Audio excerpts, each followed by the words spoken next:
அஸ்ஸலாமு அலைக்கும் வரஹ்மத்துல்லாஹி வபரகாத்துஹு. தினமும் ஒரு ஹதீஸ்.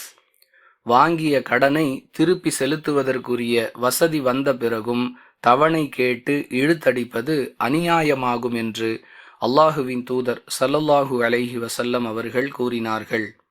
அறிவிப்பவர் அபூ ஹுரைரா ரலியல்லாஹு அன்ஹு. நூல் புகாரி, ஹதீஸ் எண் 2287. அன்பிற்குரிய அல்லாஹுவின் நல்லடியார்களே, கடன் வாங்காமல் வாழ்வதற்குரிய முறையான பயிற்சியையும் முயற்சியையும் மேற்கொள்ள வேண்டும்.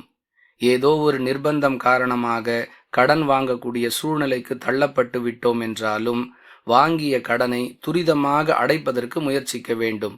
ஏனென்றால் மரணம் எப்பொழுது வரும் என்று தெரியாது.